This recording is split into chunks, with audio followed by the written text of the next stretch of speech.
Good afternoon. Thank you for having us. Our team is Spike Capital, and today we'll be presenting on IDR. Despite IDR's recent momentum, mainly driven by gold prices, our team indicates that current valuation materially overstates IDR's intrinsic value. We are recommending a sell and a price target of $17.50. Our team is going to talk about three different types of theses. One is our fully stretched stock price, IDR's limited scale and sensitivity to commodity prices, as well as its single asset concentration in gold just mine. Looking at a property review, IDR functions within 12 main properties located in Idaho Strategic's North Gold Belt. Out of the 12, 2 remain operational, that being the Golden Chest Mine and the New Jersey Mill, focusing on production and processing of gold, while the rest remain in exploration stages, focusing on rare earth elements, copper, gold, and silver. Additionally, the next 2 years, IDR plans on building a new mill on-site at the Golden Chest Mine to de-risk, as well as decrease expenses as the New Jersey Mill begins to reach capacity. IDR's operations are centered around the Golden Chest Mine, its sole producing asset. Although there are many benefits, such as regional consolidation, where mining, milling, and logistics are all centered within the same district, there are key risks that come in here. First off, their annual production is modest relative to peers. Along with this, they are looking at all of their cash flows right now are coming in from the single underground asset. Because of this, taken together, we can see their risk amplified. To understand where IDR is currently trading, we have to first look at price performance of the years. 2024, they reported strong production and they had a clear vision towards profitability. In the middle of 2025, they reported revenue that jumped up 89% and net income that surged over 660% year over year, coinciding with a gold-driven rally. And more recently, in Q3 of 2025, revenue was up 80% year over year, but at that point, gold was doing much of the work. Following more recent economic conditions, we see some headwinds take place that have dragged gold futures past 5,000, breaking record highs, which has also driven share price up considerably. We also see some tailwinds take place following a dip as US dollar gains some strength, and we see the March nomination come in. Moving over to our industry overview, we thought it was important to highlight IDR's jurisdiction. Idaho is a very efficient state for mining, offering very well permitting, labor conditions, as well as very rich mineral land. While this has helped them elevate past peers and played a large part in their revenue driving, we believe that a lot of the heavy lifting is still done by gold prices and their effect on the economic condition. Looking at a graph of real CPI adjusted gold price in comparison to economic certainty on the EPU index, we see an inverse correlation over time. As certainty decreases, gold increases, and we believe this has extended the share price beyond reasonable amounts. Additionally, it should also be noted that gold has recently seen an increase in demand with innovations in tech and AI increasing the price. Here we highlight how gold is reacting to U.S. geopolitical tensions. Military involvement, sanctions, and tariff expansions are creating inflation expectations to increase. Because of this, for example, we can see in Venezuela, after the strikes hit, it went up 2.7%. In comparison to Greenland, after the U.S. had strategic interest into their rare earth minerals in the Arctic, gold climbed above $4,900 per ounce. It becomes clear here that gold is being heavily influenced by our political decisions and policy directions. And with uncertainty continuing, gold and the geopolitical premium could unwind, creating a negative effect on IDR, ultimately creating a downside. Yeah, so beyond gold, IDR has 3 rare earth element projects, which are enriched in strategically valuable elements.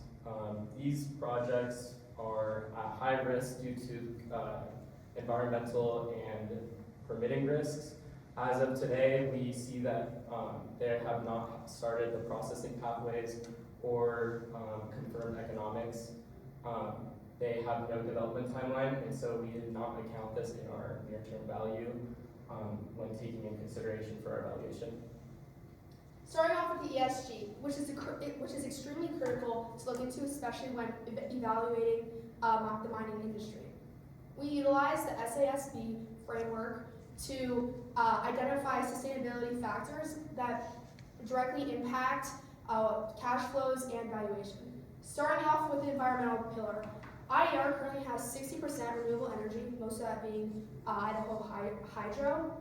They also signed an MOU, a non-binding one, that directly with Clean Core Ethereum Energy, which saves 9% of mining waste. Moving on to the social pillar, IDR is huge on the We Live Here motto, with 98% of their workforce living within 80 miles of the mine. While that can be form a lot of community trust, there can be some downsides and risks with that involved.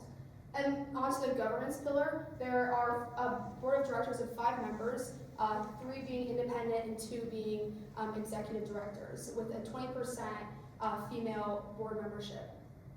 While evaluating our recommendation, ESG played a big part in it. However, this is what we would expect within the mining industry, so it did not impact our recommendation too much. Moving into our management and governance and going deeper, our numbers here initially look stable. However, when we dive deeper into these numbers, we see some emerging risks.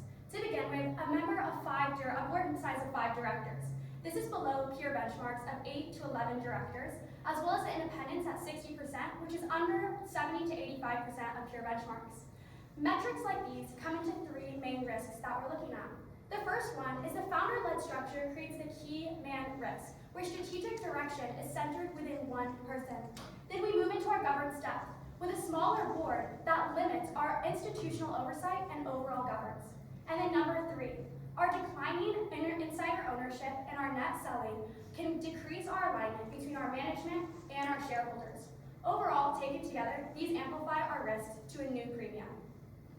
When evaluating the CEO ownership versus the IDR stock price, we did take into account a lot of different factors that can impact the CEO's decision. However, when we were evaluating this, we realized that when the price goes up, ownership goes down, which led us to believe that the CEO thinks that the stock price is overvalued and not long-term. Switching over to our valuation, we modeled revenue as a function of price and production. Following 2024, we predicted that the production would slightly decrease over time, while gold prices remained relatively similar with a slight increase as well. Post 2026, these are the very slow growth, flatlining towards 29 and 30.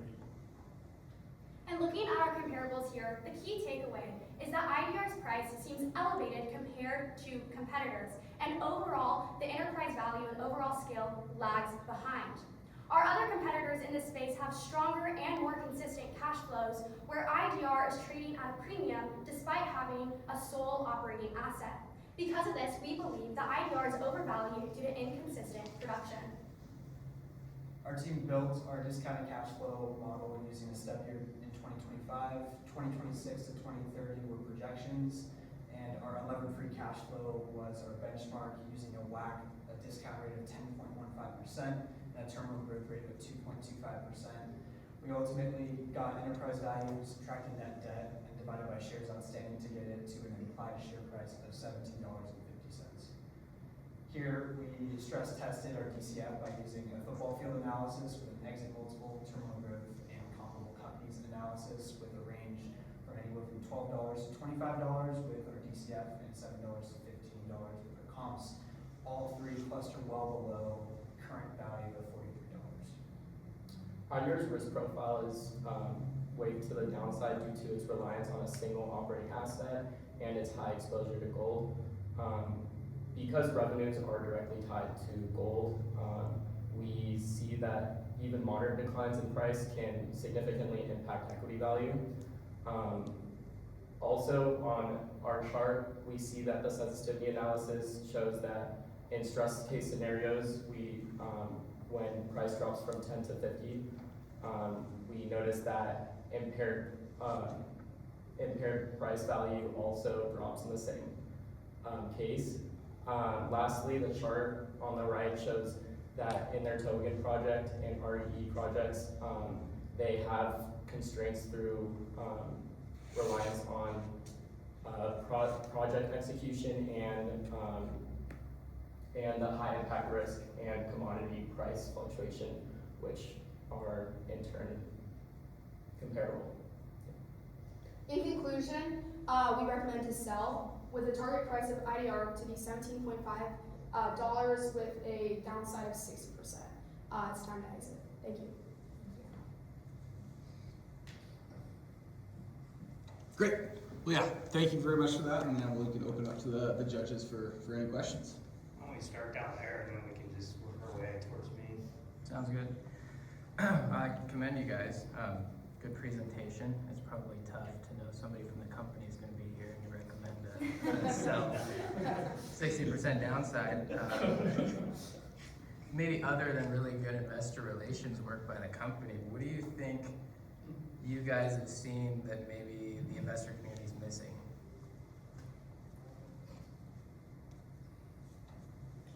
I think a lot of it is based off our valuation. I think that maybe we are placing a higher emphasis on gold prices than the rest of the community, and we think that they are going to maybe be a little bit, not necessarily negative, but less growth than other investors are expecting them to be.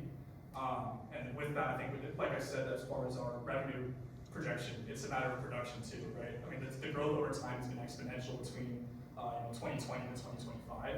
And I think we all think it's unlikely that that can continue happening. To add on to that, I would definitely say the narrative that rare earth elements are very enticing towards the future is a narrative that's not only outplayed, but has been very evident in our evaluation of the company, rather not our financial analysis. Gotcha. Okay. Second question here, switching over to rare earth elements for a minute.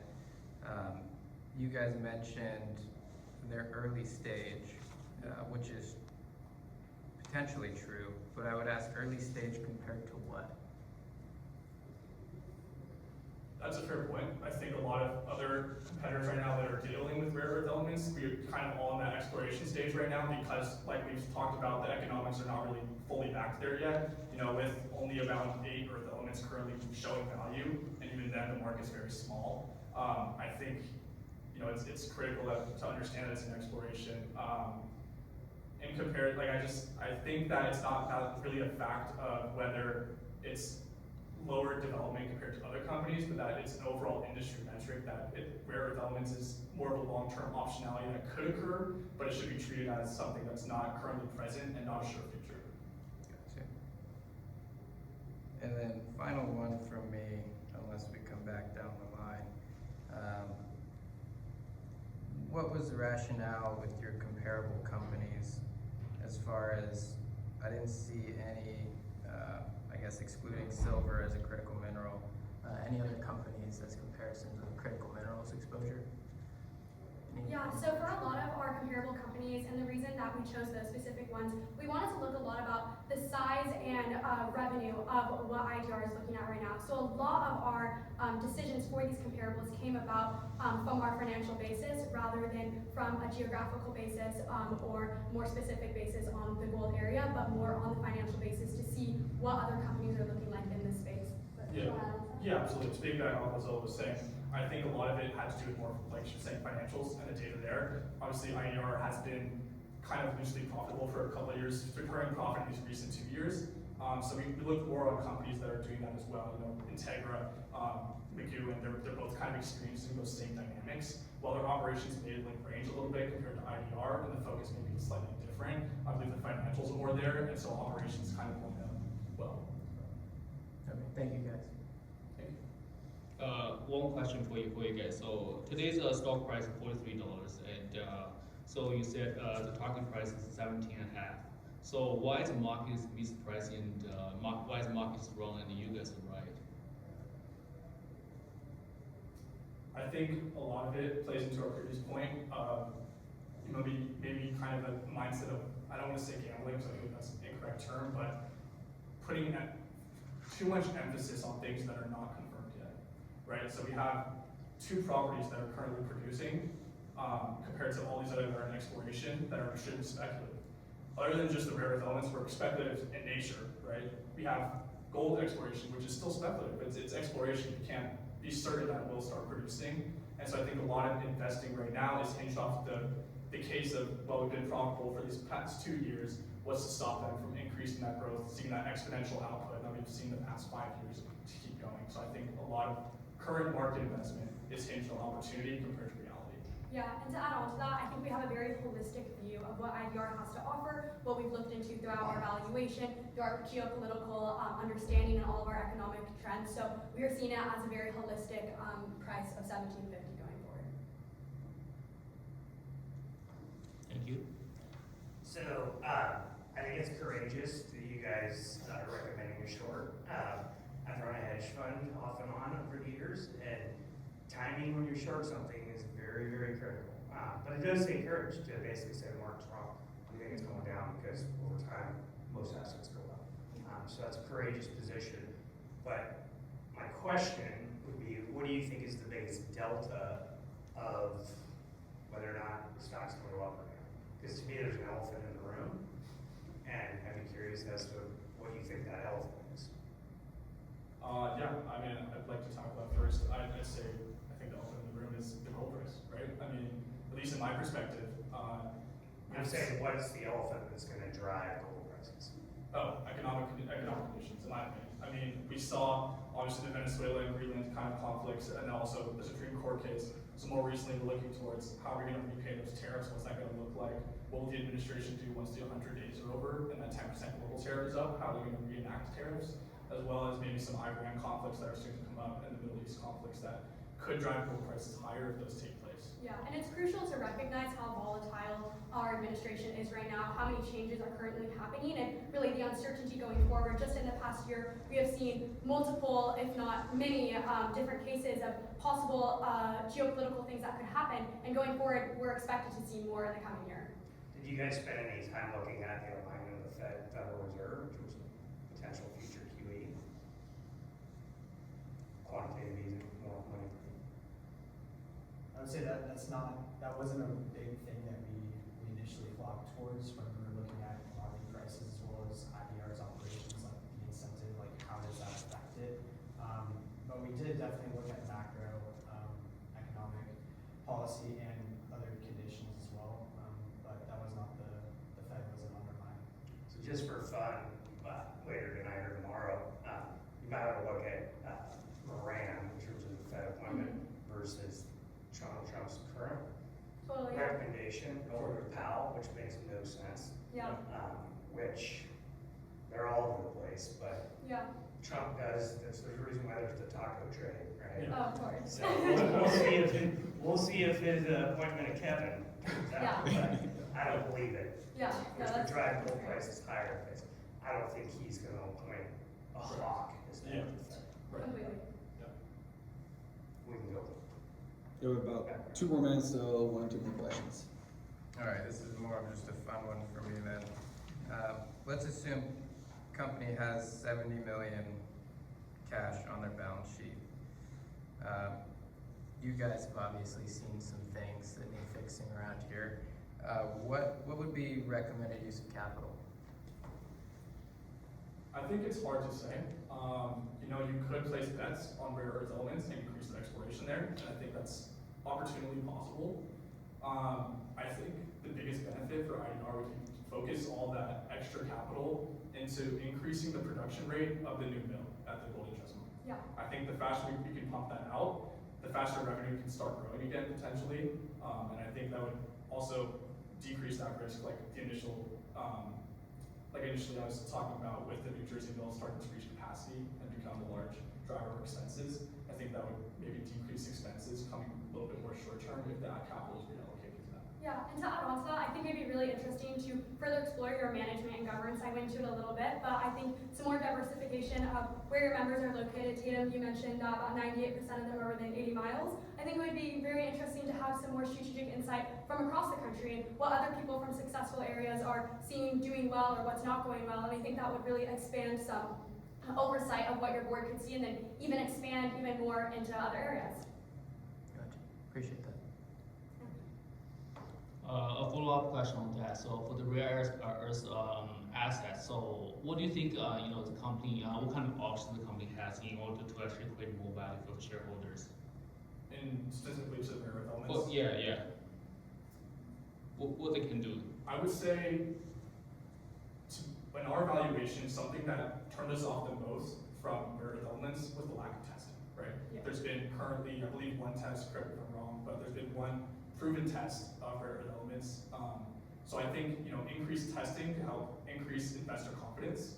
I find it personally a little hard to be on board to invest if there's only 1 test that's saying it's probable but not certain. So I would say testing. Go ahead. we have time for one more question? We're right at 20 minutes, so to be fair to all the teams and judging that'll be it, so. Okay, Thank you very much. thank you guys so Thank you so much. much. Appreciate it.